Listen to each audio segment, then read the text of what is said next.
guys, welcome back to my channel. It is time for my June wrap-up and July TBR. I read a total of 7 books this month. I read 5 books for the Pop Sugar Reading Challenge, and the other 2 were by Riordan. So let's get right into it. The first book that I read this month was City of Stairs by Robert Jackson Bennett. I have been talking about this book, saying that I've been meaning to read it for I think at least 6 months now. I think it was in every TBR. Really? That was the cat. I think it was in like every TBR list for the first 3 months of the year. So I finally read it. This is book 1 of a, I believe, eventually trilogy. Book 2 is already out, City of Blades. So in this world, there was a country called Olvos, and their main city was called Bulakov, and Olvos used the power of their gods, who were real and quite literal and quite mystical and had great power, to expand and create an empire. And they took over a place called Galadesh, and it turns out that someone in Galadesh was able to figure out a way to kill the gods of Olvos and, oh wait, sorry, the country wasn't called Olvos. I'm getting the names mixed up. One of the gods was called Olvos. The city was called Bulakov, of this main country whose name I can't remember. But they took over this place called Galadesh, and Galadesh figured out a way to kill the gods. And so basically the infrastructure collapsed because the gods had been sort of controlling it. And so Galadesh ended up taking over that country, and so now all history, all study, all imagery of the gods is now illegal. So there was a scholar from Galadesh who was sent into Bulakov, and he was studying the gods, and he is allowed to do it because he's from Galadesh. And the main plot of the story begins when Dr. Panguni is murdered. And so a diplomat basically is sent in named Shara to investigate the murder, and it turns out that she is actually a pretty high-level spy. And so this is sort of like below her pay grade because he was a fairly minor official. You guys are just gonna have to deal with the cat. I can't make him go away. And all right. And so it turns out that she has some personal connection to the case, and so she's investigating this murder, and it turns out that actually, like, the gods might not all be totally dead, and there's some remnants of them still around, and there's some things that still work from the gods, and it actually was a really interesting story. It had really cool world building. I loved the magic system, I loved the history of the whole system, I loved, you know, stories of empire and conquest are really interesting to me. So I thought that this was a really great book, and I'm really excited to read the sequel. I have some other books that I need to read first probably, but it is definitely something that I'm going to be getting to pretty soon. So the next book that I read in June is called All of the Above by Juno Dawson. It says James Dawson on the cover, but Juno is in the process of transitioning, and Juno is the name that she goes by now, so that is the name that I'm going to be referring to her as. This is a YA contemporary. It is set in a small seaside town in England called Brompton by the Sea. I think it's a made-up town, but I'm not sure about that. And it is about a, teenage girl whose family moves to this town because her dad got a new job there, and so it's about her sort of finding her new set of friends and figuring out stuff about her identity. She ends up sort of falling in with the sort of outcast group, you know, the people that are really artsy and don't really fit in anywhere else, so they've all sort of gathered together. And they become, you know, her people, and she ends up feeling very protective about them, and they end up, you know, forming this really strong friend group. And then, of course, things get complicated. There's issues about mental health, there's issues about eating disorders, there's issues of, you know, different sexualities and people coming to terms with really complex identities. I thought that it was nice that the characters are all like really internet savvy. Like the main character is always talking about being on Tumblr and following different YouTube vloggers and stuff. You know, the characters in this talk like teenagers. They have problems that teenagers have. It's a fairly diverse group of characters. The main character is biracial and it turns out not quite straight. And so it's just about realizing yourself in all of your complexities, and so I thought that it was a really sweet, heartfelt book. The next book that I finished this month was on audiobook. It was Blood of Tyrants by Naomi Novik. This is book 8 of 9 of the Temeraire series. Book 9 is out, and it is the final book in the series. It came out just like a few weeks ago, I think. The thing is, I have been reading this series for a straight up full decade, and so it is very, very weird that I am possibly about to have finished it. I haven't read book 9 yet, obviously, and I'm not totally sure when I'm going to because I'm gonna need a break after finishing book 8, but That is just weird. So if you know what this series is, then you probably know what to expect out of this, because this is book 8. I've mentioned this series on my channel before when I read Crucible of Gold, which was the book before this. The basic premise of it is that it is an alternate fantasy history of our world, which is basically the Napoleonic Wars, but if dragons existed.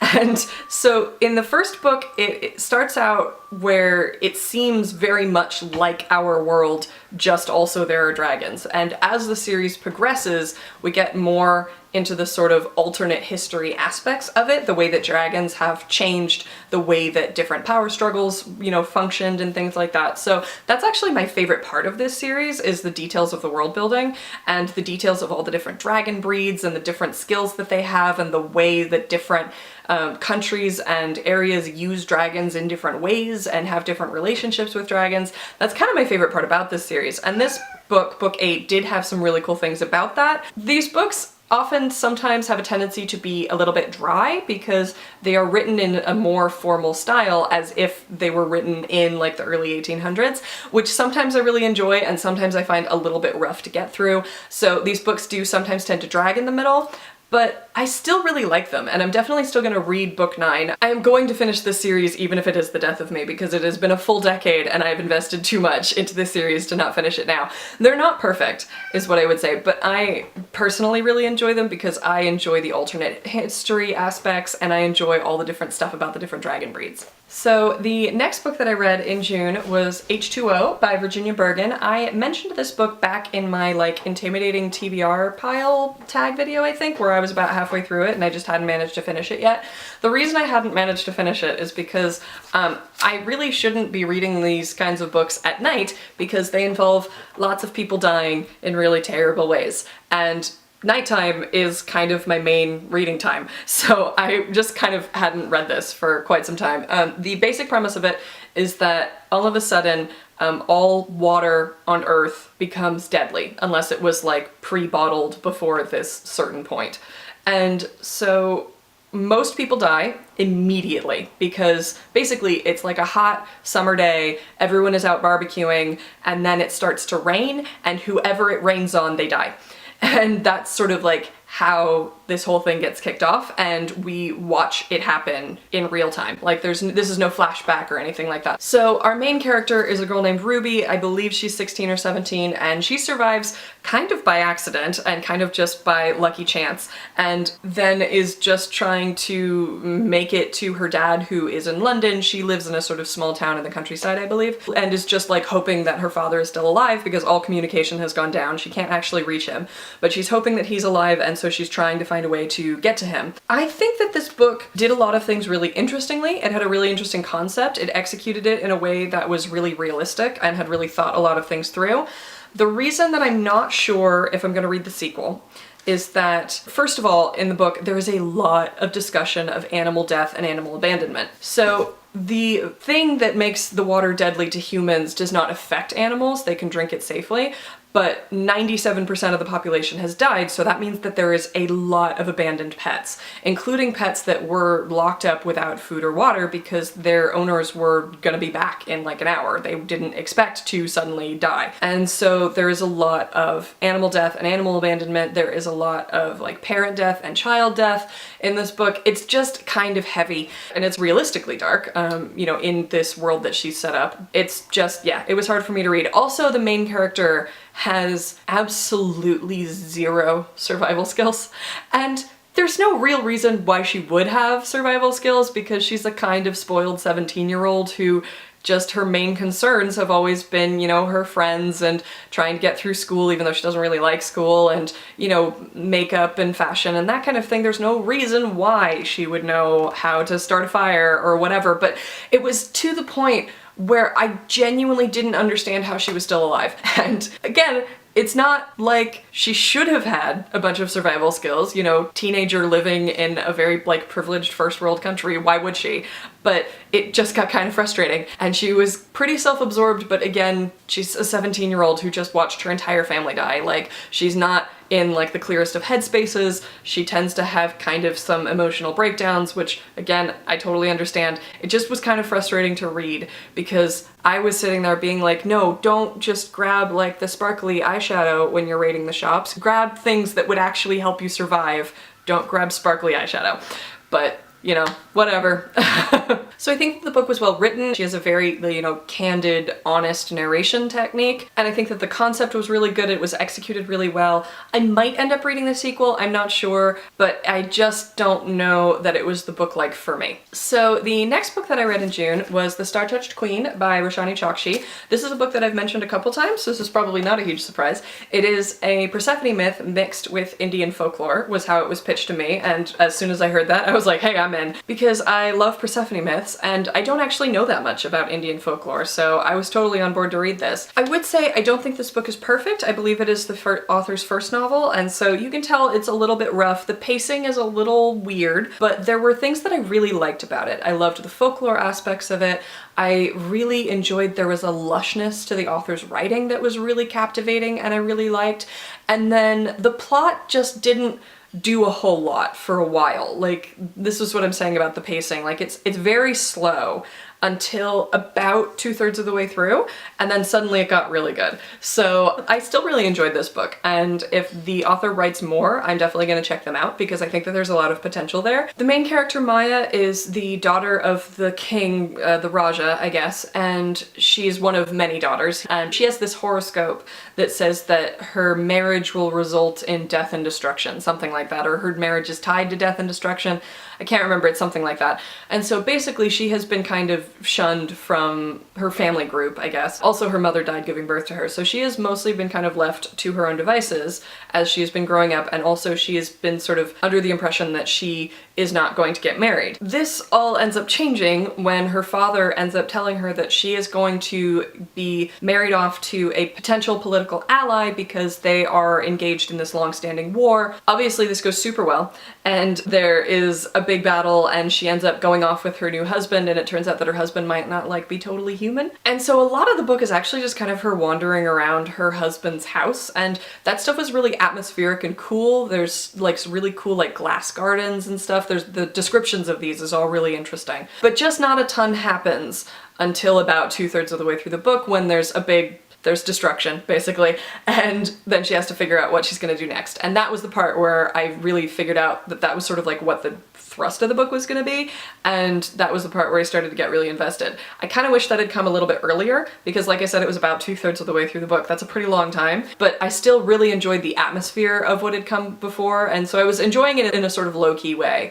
And then once it sort of hit that point, and more stuff started to happen, that was when I got really invested. So I did enjoy this book and I do recommend it. Just, you know, be aware that the pacing is a little weird. So the final two books that I read in June were both by Riordan. So the first one was Blood of Olympus, which was book 5 of the Heroes of Olympus series. It was the final concluding volume of the series. And then the next one that I read was Trials of Apollo, book 1, The Hidden Oracle, I think is what it was called. And this is the brand new one. I think it just came out in June or possibly May. And this is the follow-up series that takes place after Heroes of Olympus. So I've talked about these books before. You all know how I feel about them. I had so many emotions when I finished Blood of Olympus that I didn't really know what to do with myself. I was on a plane, so I had no one to talk to, and it was so good. These books are so good. They're so heartfelt and interesting. The magic is cool. The mythology is really intricate and well researched. Like, he feels kind of like a classics nerd, like he's making the jokes about Romans that Romans make about themselves. Like, it was just so good. All of the different characters are so good. I care about all their relationships and all their problems, and they have all these different personalities and different strengths and weaknesses, and it was just so great. I really love this whole series. I'm excited to see what goes on more in Trials of Apollo. I thought that Trials of Apollo, book 1, Hidden Oracle, whatever, was not his best. The book 1 of every series has not been his best. He's not very good at setup, I find, and so I thought that book one of The Hidden Oracle was enjoyable, and it got better as I was reading it. I enjoyed it more the more I read it. Now that I've like finished all of the Rick Riordan books, it feels very weird to have finished them all. I think probably my favorite is still House of Hades, which is book 4 of Heroes of Olympus, because Blood of Olympus, like I said, I loved it, but I kind of knew what was going to happen more in that one because it was the final novel. Like, there's only so many ways that it can go because it's a kid series, so like I know that they're gonna win. I just thought that it was a little bit more predictable than some of the preceding books, and so I think probably House of Hades is actually still my favorite. So I loved these series so much. I totally get why they're as popular as they are. I'm so happy that they're as popular as they are because they're just great. So those were all of the books that I managed to read in June. So that is actually gonna be it for this video. Leave a comment if you've read any of the books that I mentioned. Let me know what you thought of them. And I will see you guys very soon in another video. Thanks for watching, guys. Bye!